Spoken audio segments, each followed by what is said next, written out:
Selamat datang dalam video pembelajaran ini. Pada kesempatan kali ini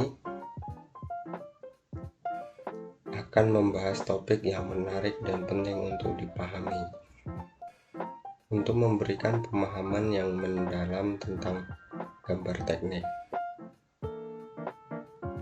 Saya harap video ini akan menjadi sumber pengetahuan yang berharga bagi kalian semua. Jadi tunggu apa lagi? Mari kita mulai.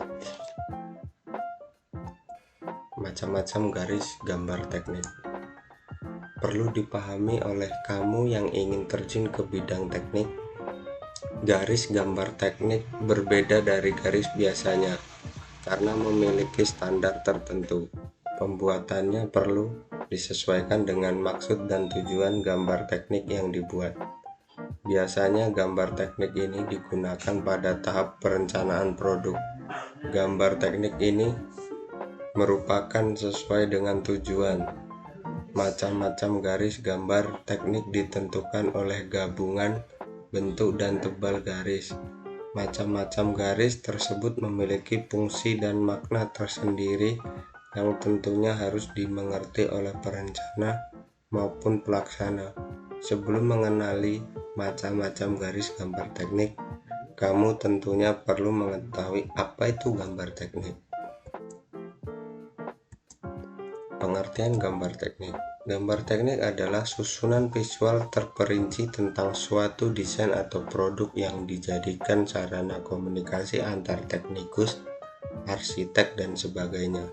Selain digunakan untuk menyampaikan informasi, gambar teknik juga dapat digunakan sebagai penelitian konsep, perencanaan, dan dokumentasi desain suatu bangunan. Gambar teknik memiliki aturan yang baku tentang penggambaran ukuran, lambang-lambang, garis, dan sebagainya, sehingga gambar tersebut dapat dibaca secara tepat oleh berbagai pihak yang terlibat. Fungsi gambar teknik. Fungsi gambar teknik yang paling utama tentunya adalah sebagai gambar yang diterapkan dalam dunia teknik untuk lebih detailnya terkait dengan sebuah perencanaan dan perancangan.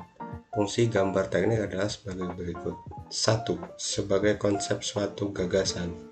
Konsep dari suatu gagasan atau ide diwujudkan dalam bentuk gambar, kemudian dianalisis, lalu diwujudkan ke dalam rancangan gambar, untuk kemudian dievaluasi secara terus-menerus sampai mendapatkan suatu gambar yang sempurna.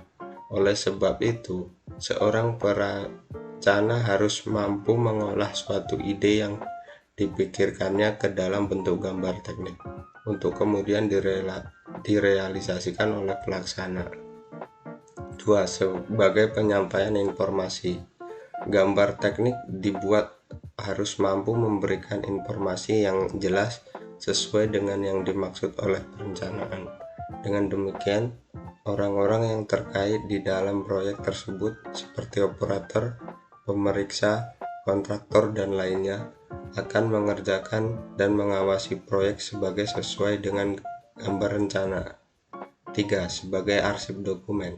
Gambar teknik yang sangat penting dan harus disimpan dan dijaga dengan baik sebagai informasi untuk rencana-rencana yang akan datang.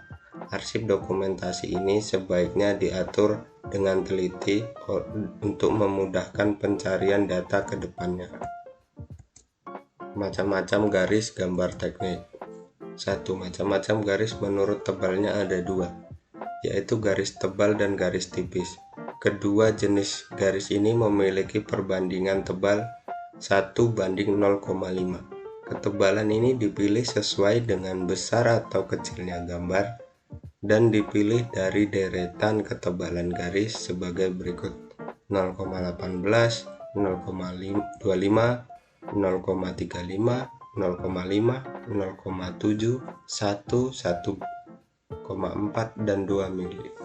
Untuk ketebalan 0,18 sebaiknya tidak digunakan karena akan sangat sungkar atau sulit.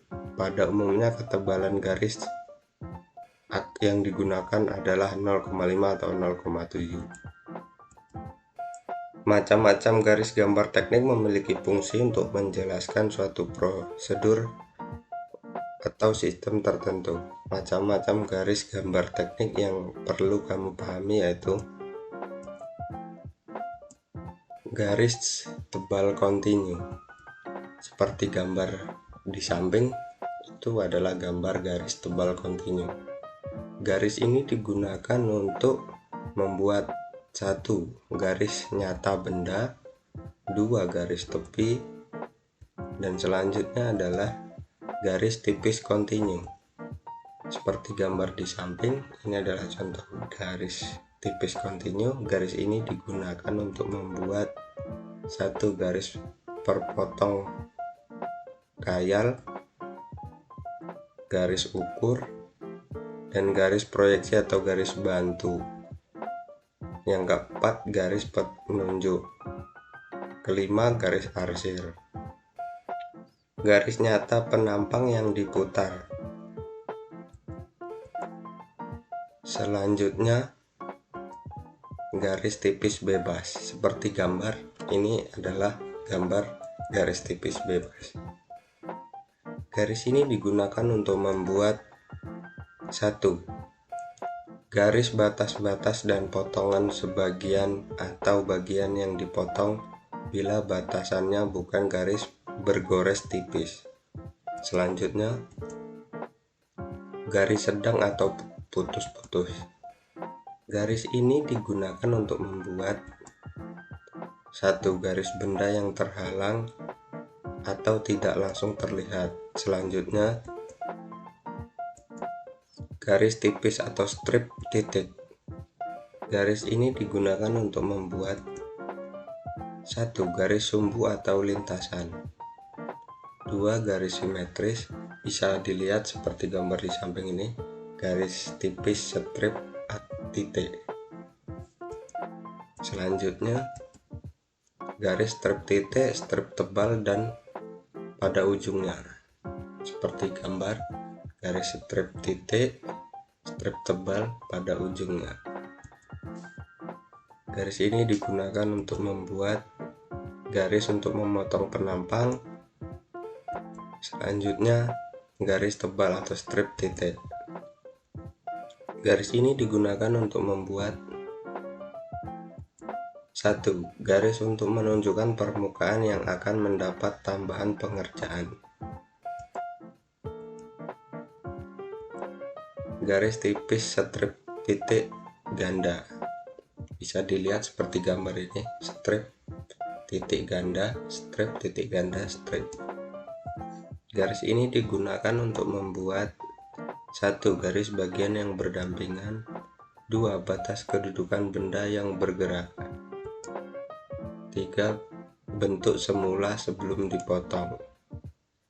Mungkin itu saja video dari saya, video pembelajaran, semoga bermanfaat dan bisa digunakan semuanya dan bisa dimengerti. Mohon maaf bila ada salah kata. Sekian dan terima kasih. Salam.